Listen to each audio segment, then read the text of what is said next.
Good day, and you are welcome to our continuous series on the book of Ecclesiastes. Now, our reflection topic for today is Remember God. Remember God. Our key text is Ecclesiastes 12, verse 1, that says, Remember your Creator in the days of your youth, before the days of trouble come, and the years approach when you will say, I find no pleasure in them. The summary of the preacher's message in the passage of today is that you should remember to worship and serve God right from your youth, because old age is coming, when even if you want to, you will have no strength and ability to do it. And at the end, you will die. Never you will live a sinful, godless life in your youth, because, as earlier noted, you will be judged.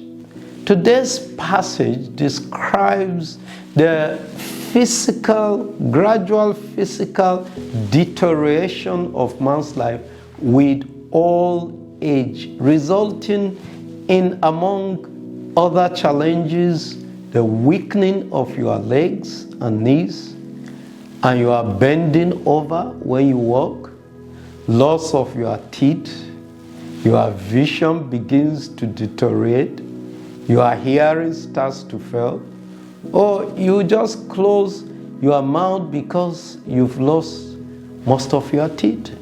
You can't chew your food, or your ears can't pick up the sounds outdoors. You wake up with the birds early each morning because you hardly can sleep long and wish you could sleep longer.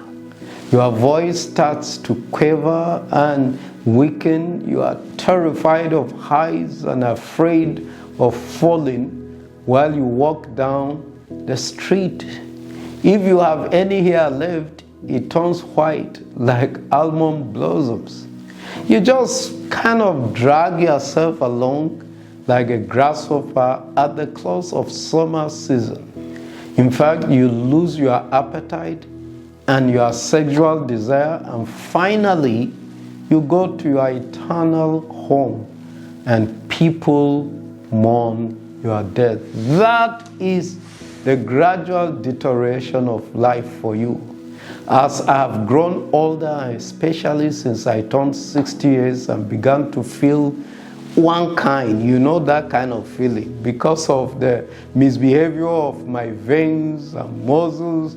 Now I began to have greater respect for those older than me that are still in sound mind, are still able to talk and even walk.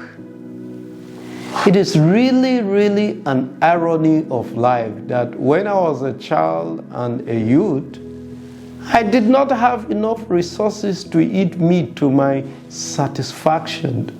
And those sweet cakes that we used to see temptingly displayed on supermarket shelves.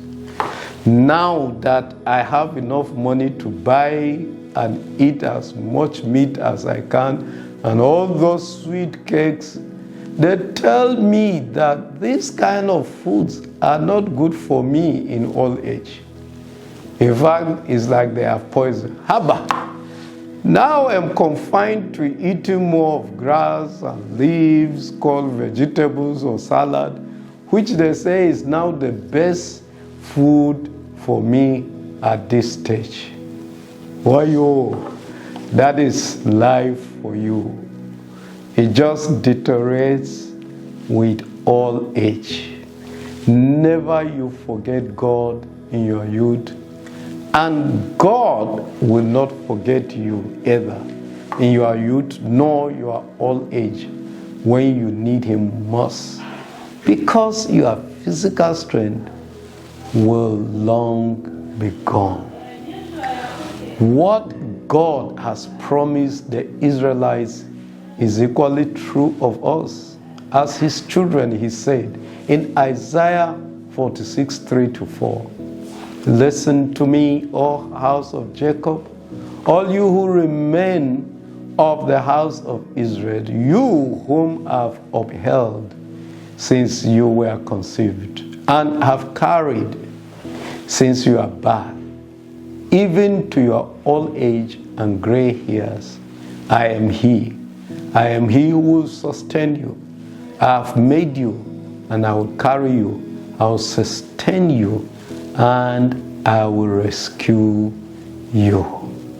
And Psalms 92, 12-15 says, the righteous will flourish like a palm tree. They will grow like a cedar of Lebanon, planted in the house of the Lord. They will flourish in the courts of our God. They will still bear fruit in old age. They will stay fresh and green, proclaiming, the Lord is upright. He is my rock, and there is no wickedness in him. I pray that whether as a youth or in old age, you will always remember God and worship and serve him in spirit and in truth, so that from cradle to the grave, God will sustain and uphold you. In Jesus' mighty name, amen.